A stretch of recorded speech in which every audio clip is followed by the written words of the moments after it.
Movie शुरू होते ही हमें डेविड नामी आदमी को कार ड्राइव करते हुए दिखाया जाता है। शहर में हर तरफ बर्फ ही बर्फ फैली हुई नजर आ रही थी और इस बर्फीले तूफान को देखते हुए गवर्नमेंट ने किसी को भी बाहर सड़क पर निकलने से साफ मना किया हुआ था। खैर, डेविड अब रेस्टोरेंट में आकर रुका, जिस रेस्टोरेंट का ओनर एना नाम की लड़की है। एना के होटल में ज्यादा लोग नहीं हैं, क्योंकि कोई भी इस तूफान में अपने घर से बाहर निकलना बंद कर चुके थे। इसीलिए एना का होटल स्टाफ भी इस टाइम छुट्टी पर था। एना खुद भी यहाँ से जाने ही वाली थी, लेकिन वो डेविड देखकर रुक गई। वो डेविड का ऑर्डर लाकर देती है और इसी दौरान हम नोटिस करते हैं वो काफी घबराई हुई लग रही है। उसे बार बार किसी की कॉल्स आती जा रही हैं कि तभी अचानक उसकी नजर खिड़की के बाहर जाती है। वहाँ एक कार रुकी हुई थी, जिसे देखने के बाद तो एना और भी डर चुकी थी। यानी अब जो पिछले कुछ दिनों से उसे कॉल कर रहा था, वो अब यहाँ तक पहुँच गया था। होटल के अंदर आते ही वो आदमी एना के साथ जोर जबरदस्ती करने लग जाता है, क्योंकि उसे अपनी बेटी से मिलना है और एना उसकी एक्स वाइफ है। यह आदमी क्योंकि पहले और अभी भी ड्रग्स एडिक्ट्स था, इसीलिए कोर्ट ने उसे अपने ही बेटे से मिलने से मना किया हुआ था। अब इससे पहले ये आदमी एना को मारता या उसके साथ कुछ बुरा भला करता, पीछे बैठा हुआ डेविड जो यह सब कुछ देख रहा था, वो इस आदमी को रुक जाने को कहने लगा और उसकी इतना कहना ही था। एना के हस्बैंड का गुस्सा सर पर पहुंच जाती है। गुस्से में वो डेविड से लड़ने के लिए डेविड तक पहुंच गया, लेकिन यहाँ डेविड बहुत ही आराम से बैठा और शांत दिख रहा था। डेविड कहने लगा कि अब तुम्हारे पास दो ही ऑप्शन है, या तो तुम मेरे से लड़कर जेल चले जाओ या फिर तुम आराम से घर जाओ, अपनी नशे छोड़ने की तैयारी करो और फिर जज से अपनी बेटी वापस ले लो। यह आदमी पुलिस बुलाने वाली बात से थोड़ा डर गया था, इसीलिए चुपचाप वो वहाँ से चला जाता है। उसके जाते ही एना को काफी रिलैक्स फील हुआ था। यह सब डेविड की वजह से हुआ था। डेविड की समझदारी ने इस सिचुएशन को आराम से हैंडल कर चुकी थी। इसी वजह से एना डेविड से काफी इम्प्रेस हो चुकी थी। यहाँ बैठकर जब वो डेविड से बातचीत करने लग गई तो उसे पता चला कि डेविड पहले से शादीशुदा है। एना का एक्स हस्बैंड जाते हुए डेविड का कार का साइड मिरर तोड़ गया था, लेकिन डेविड उसके लिए भी खामोश रहा। वो टेप के जरिए अपने कार का साइड मिरर चिपकाकर वहाँ से निकल जाता है। तूफान भी अब बहुत ही तेज हो चुका था। बारिश शुरू हो चुकी थी। आगे बढ़ना काफी मुश्किल दिखाई दे रहा था और साथ ही डेविड के कार का फ्यूल भी खत्म होने को आ गया था। इसीलिए रास्ते में डेविड फ्यूल डलवाने के लिए फ्यूल स्टेशन पर रुक जाता है, लेकिन बदकिस्मती से इसी रास्ते से होता हुआ एना का हस्बैंड गुजर रहा था। उसे पहले ही डेविड पर बहुत ज्यादा गुस्सा आया था। वो यहाँ अपना सारा गुस्सा डेविड के ऊपर निकालना चाहता था, लेकिन अभी वो ऐसा कर पाता कि उसने देखा एक पुलिस कार इसी फ्यूल स्टेशन पर आकर रुक जाती है। डेविड जैसे ही फ्यूल फील करके आगे की तरफ बढ़ा, एना का हस्बैंड भी अब उसकी कार का लगातार पीछा करने लग चुका था और यही चीज डेविड ने नोटिस भी कर ली थी। डेविड जानता था यह वही आदमी है जिसने उसके साथ होटल में पंगा लिया था, इसीलिए उसने प्लान बनाया कि वो उसे नुकसान पहुंचाए। बगैर तो यहाँ से जाने ही नहीं वाला। डेविड अपने आप को बचाने के लिए गाड़ी का स्पीड बढ़ाता है। उस आदमी से काफी दूर आने के बाद डेविड रोड के साइड पर अपनी गाड़ी लगाकर बंद कर देता है, ताकि रात के इस अंधेरे में उस आदमी को डेविड का गाड़ी दिखे ही ना। डेविड का यह प्लान पूरी तरह से काम कर चुका था। वो आदमी डेविड के कार के पास से गुजर जाता है, मगर उसे कार कहीं पर भी नजर नहीं आती। डेविड को डर था कि वो आदमी कहीं दोबारा ना उसका पीछा करने लग जाए, इसलिए वो इसी घने जंगल से निकलते हुए एक पतली सी सड़क को पॉइंट करते हुए निकलने लग जाता है। इस सड़क पर काफी ज्यादा ही स्लिप था। सुनसान इलाका होने और घने अंधेरे में डेविड को ज्यादा कुछ नजर भी नहीं आ रहा था और इसी स्लीपरीनेस की वजह से अचानक डेविड के कार का एक्सीडेंट हो जाता है। उसकी कार स्लिप होकर रोड के साइड में चली जाती है। डेविड ने काफी कोशिश की उसकी कार वापस सड़क पर आ जाते, लेकिन कार के टायर्स बर्फ के अंदर धंसते ही जा रहे थे। मजबूरन वो अपने कार से निकलकर अपने हाथों की मदद से आगे वाली टायर के आसपास से बर्फ को हटाने की कोशिश करने लगा, लेकिन बढ़ती हुई ठंड ने उसके हाथ को जख्मी कर दिए थे। ठंड से उसे लग रहा था कि उसकी हाथ जमकर अब टूट जाएंगे। मजबूरन में अब वो वापस कार में बैठकर अपनी कार का हीटर चालू करके अपने हाथों को सेकने लग जाता है। डेविड को यह महसूस हो चुका था कि उसका अब यहाँ से निकल पाना नामुमकिन के बराबर है, तब तक जब तक कोई मदद के लिए यहाँ ना आ जाए। उसकी मोबाइल में सिग्नल भी नहीं थी कि वो पुलिस को कॉल कर सकें। मदद भी पता नहीं कब आने वाली थी, क्योंकि पहले से ही गवर्नमेंट ने लोगों को सड़कों पर निकलने से मना किया हुआ था और इधर वैसे ही यह सड़क पहले से ही वीरान थी। यही सोचते हुए डेविड अपने कार की बैटरी भी बंद कर दी थी। वो अब यहाँ एक सिगरेट यूज किया और उसे पीते पीते ही यहीं सो जाता है। सुबह उसकी आंख किसी जानवर के आवाज से खुली हुई थी। कोई जंगली जानवर उसके आसपास मंडरा रहा था। उसकी डर में डेविड अपने कार से बाहर भी नहीं निकलता। उस टाइम उसके पास खाने पीने की कुछ भी नहीं बचा हुआ था, इसीलिए वो अपना यूरेन भी स्टोर किसी डब्बे में कर लिया था। डेविड के दिमाग में अब यह बात भी चलने लग गई कि अगर ऐसे ही गाड़ी यहाँ पर खड़ी रही तो बर्फ गाड़ी को पूरी तरह से ढक लेगी, जिससे कोई दूसरा गाड़ी वाला भी उसे नहीं देख पाएगा और उसका यहाँ से निकलना और भी ज्यादा मुश्किल हो जाएगा।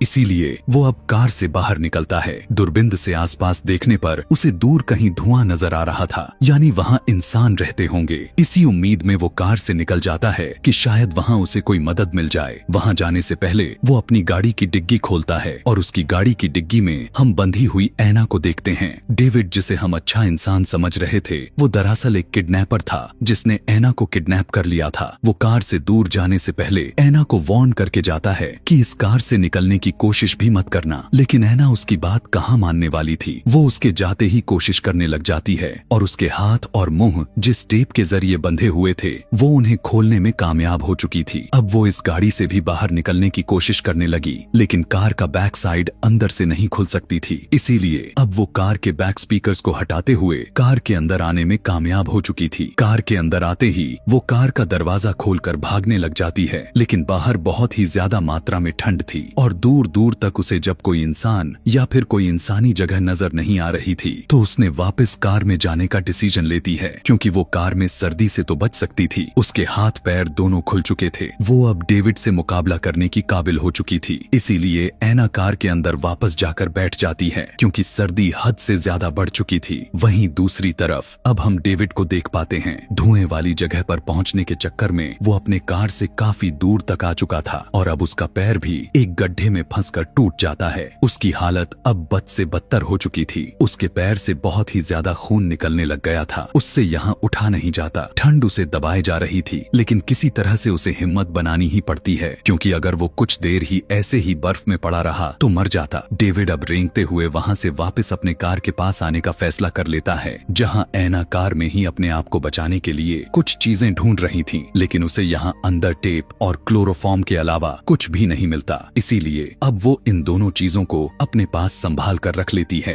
हम देख पाते हैं कि डेविड भी अब घसीटते घसीटते अपने कार के पास पहुंच चुका था। वो कार का दरवाजा खोलकर कार के अंदर बैठ जाता है। अपने पैंट काटकर जख्म देखने पर पता चला कि अब उसकी हालत तो काफी खराब हो चुकी थी, क्योंकि उसकी टांग की हड्डी इतनी खतरनाक तरीके से टूटी हुई थी कि गोश्त को चीरते हुए वो बाहर निकल गई थी। दर्द से वो काफी बुरी तरह से चिल्ला रहा था। ऊपर से कड़कती ठंड उसे और भी तकलीफ दे रहा था। उसने अपने पास पड़ी एक वायर को अपने टांग के ऊपर के साइड पर बांध लिया ताकि ज्यादा ब्लीडिंग ना हो। अपना दर्द को थोड़ा कम करने के लिए वो यहाँ कार में जैसे ही अपना हीटर चालू किया तो उसे भनक लग जाती है कि उसके कार की चीजें इधर उधर बिखरी हुई हैं। वो समझ चुका था कि यहाँ ऐना के अलावा यहाँ कोई हो ही नहीं सकता। इससे पहले डेविड अपना चाकू उठाकर पीछे ऐना के ऊपर हमला कर देता। ऐना उसे ही अचानक क्लोरोफॉर्म सूंघा कर बेहोश कर देती है। बेहोश होते ही उसने एक सपना देखा, जहाँ वो इसी बर्फीले जंगल में है। उसके सामने मरा हुआ जानवर पड़ा हुआ था और उसके दोनों हाथों पर खून लगा हुआ है। इस तरह का सपना देखते ही वो डर कर उठ जाता है। होश आने पर वो देखता है कि ऐना ने उसके हाथ स्टीयरिंग से बांध दिए थे और उसकी गर्दन को जकड़ते हुए सीट में बांधा था। ऐना यहाँ पूछने लग गई कि तुम मुझे यहाँ कहाँ लेकर आए हो और मेरा फोन कहाँ है। तब डेविड कहने लगा कि मैंने तुम्हारा फोन को फेंक दिया था और इस टाइम हम कहाँ हैं ये मुझे भी याद नहीं, मैं रात में रास्ता भटक गया था। ऐना उसे कहने लगी कि चाहे ये जो भी है, लेकिन अब तक मेरी मॉम ने पुलिस को कॉल कर चुकी होंगी। मगर डेविड ने बताया ऐसा नहीं किया होगा, क्योंकि मैंने तुम्हारा फोन को फेंकने से पहले मैंने तुम्हारे मॉम को मैसेज कर दिया था कि तुम अपने एक्स हस्बैंड के साथ हो। यह सुनने के बाद ऐना पूरी तरह से शॉक्ड में आ गई थी। ऐना उसके वॉलेट और उसके फोन को ले लेती है, लेकिन उसके फोन में भी सिग्नल्स मौजूद नहीं थे। यहाँ डेविड उससे कहता है, बेशक मैं तुम्हारे कैद में जरूर हूँ, लेकिन फिलहाल हम दोनों मुश्किल में हैं और हम दोनों के पास जिंदा रहने के लिए सिर्फ यही कार बची हुई है, इसीलिए हमें इसका इस्तेमाल मिलकर करना चाहिए। ऐना उसकी बात को एक्सेप्ट करते हुए कार का हीटर बंद कर देती है ताकि कार की बैटरी खत्म ना हो जाए। इसी के साथ वो डेविड का वॉलेट को चेक किया, जहां उसे उसकी बहुत सारी फेक आईडीज पड़ी थी, जिसका साफ मतलब है कि डेविड एक फ्रॉड आदमी है और वो कभी भी एक जगह पर नहीं रहता। पता चलते ही ऐना को काफी गुस्सा आया और वो वहां पर मौजूद बच्चों वाली सीट को उठाकर कार से बाहर फेंक देती है ताकि वो यहाँ आराम से सो सके। लेकिन डेविड के होते हुए आखिर आराम से उसे नींद कैसे आ सकती थी। इसीलिए सोने से पहले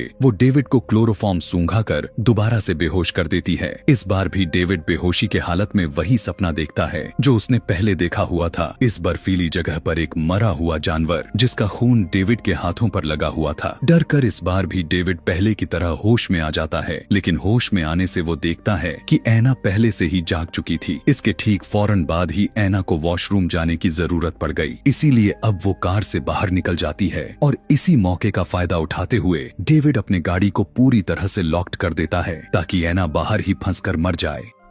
उसकी ऐसी हरकत से ऐना अब जमने लग चुकी थी। उसे बहुत ही ज्यादा गुस्सा आ गया था। अगर उसे जिंदा रहना था तो वो गाड़ी के अंदर ही रह सकती थी। इसीलिए अब वो बेबी सीट जो उसने पहले उठाकर कार से बाहर फेंकी हुई थी, उसी की मदद से गाड़ी की विंडो को तोड़कर अंदर आ जाती है। मिरर टूटने की वजह से कार का टेम्परेचर काफी ज्यादा ही डाउन हो चुका था। गुस्से में अब वो सीट बेल्ट से डेविड की जान लेने की कोशिश करने लग जाती है। वो उसे काफी जोर से दबाए जा रही थी। इससे पहले कि डेविड मर जाता, ऐना के दिमाग में आने वाले कुछ ख्याल उसे ऐसा करने से रोक देता है। टूटी हुई खिड़की से लगातार आने वाली सर्दी इन्हें फ्रिज होने पर मजबूर कर देती। इसीलिए ऐना टेप की मदद से उस खिड़की को बंद कर देती है। इस सब के बाद ऐना अब डेविड का फोन चेक करने लग गई। उसे डेविड के फोन में काफी सारी अपनी और अपनी फैमिली की फोटो मिली, जिससे उसे साफ पता चल गया कि डेविड ने सिर्फ एक ही दिन में उसके होटल में आकर उसे किडनैप नहीं किया था, बल्कि वो तो काफी महीनों से उसे किडनैप करने की प्लानिंग कर रहा था। परेशानी में ऐना अब उसकी गाड़ी जब चेक करती है, जहां उसे बहुत सी लड़कियों की आईडीज मिली, और वो यहाँ पर उसने यह पता कर पाती है कि ऐना वो पहली लड़की नहीं जिसे डेविड ने किडनैप किया हो, बल्कि वो पहले भी बहुत सी लड़कियों को किडनैप करके उसे मार चुका है। दरअसल ये असल में डेविड एक सीरियल किलर है। यहाँ पर कांपते हुए ऐना डेविड से सवाल करती है कि तुम इतनी सारी लड़कियों को कैसे मारते हो और आज तक कितनी लड़कियों को मारा है। जवाब में डेविड ने कहा, याद नहीं। यहाँ वो ऐना को अपनी पहली किलिंग की स्टोरी सुनाने लग गया। सबसे पहली लड़की को बेवकूफ बनाकर मारने के लिए उसने पूरी तैयारी की थी। उसने अपना हुलिया, वेशभूषा सब बदल लिया था। अपने हाथ में एक रिंग पहन ली थी जिससे वो मैरिड लगे, और अपनी गाड़ी के बैक साइड पर एक बच्चों वाली सीट रख ली जिससे ये फील हो कि एक फैमिली वाला है। ऐसे में वो किसी को नजरों में नहीं आ सकता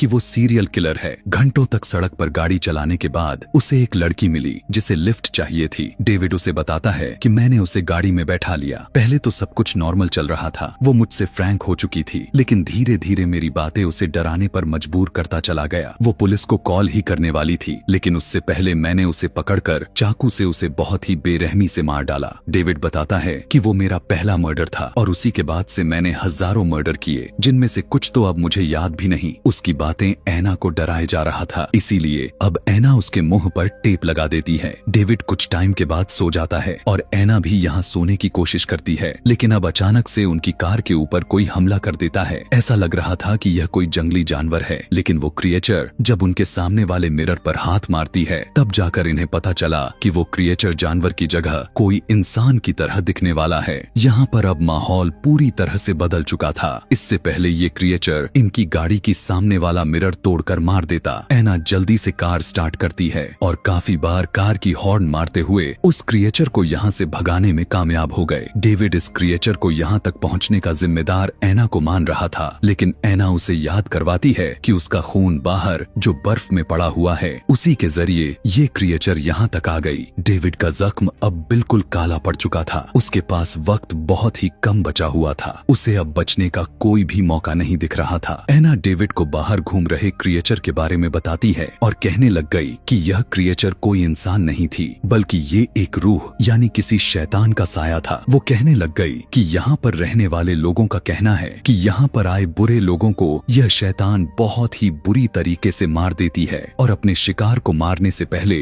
वो उसके सपनों में आकर उसे डराती रहती है। यह सुनने के बाद अब डेविड बुरी तरह से डर चुका था, क्योंकि उसे भी अपने सपने में कई बार या कहें बार बार एक ही सपना, एक ही जानवर और एक डराने वाला क्रिएचर जिससे उसकी नींद खुल जाती थी। उनकी इसी बातों के बीच इस कार की बैटरी भी खत्म हो जाती है, जिससे अब हीटर बंद पड़ जाता है। अब इनकी हालात इतनी ज्यादा मात्रा में खराब हो चुकी थी कि मजबूरन इन दोनों को करीब आना पड़ा ताकि एक दूसरे के बॉडी हिट से ये दोनों जिंदा रह सकें। डेविड को लगने लग गया था कि अब वो यहाँ मरने वाला है, इसीलिए एना को अपनी कहानी बताता है कि आखिर क्यों वो इस तरह के खतरनाक मर्डर्स करना शुरू किए। वो जब छोटा था तब उसकी मॉम उस पर बहुत ही जुल्म किया करती थी और वजह भी यही है कि वो इतना सख्त दिल इंसान हो गया। असल में सबसे पहले उसने अपने मॉम को ही मारा हुआ था और अब इन लड़कियों को मारकर वो अपने आप को स्ट्रॉन्ग फील करवाता था। लेकिन सच्चाई तो यह था कि वो लड़कियों से डरता था। एना भी यहाँ उसे अपनी दुखद स्टोरी सुनाने लग गई कि जब वो भी छोटी थी तो उसके डैड उसके साथ अच्छा व्यवहार नहीं रखते थे। सालों तक वो यह सब बर्दाश्त करती चली गई और एक दिन उसने अपनी मॉम को सब कुछ सच सच बता दिया, जिसके बाद उसके डैड को जेल हो गई। एना को लगता था कि मरते हुए डेविड के दिल में रहम आ गया है, इसीलिए वो एना के साथ अच्छा बिहेवियर दिखा रहा था। लेकिन वो तो यह सब कुछ करके सिर्फ एना को बेवकूफ बनाए जा रहा था। एना को बातों में लगाकर वो अपने हाथ पैर दोनों छुड़वा चुका था और अब इससे पहले एना कुछ समझ पाती, डेविड एना का गला घोंटकर उसे मारने में लग जाता है।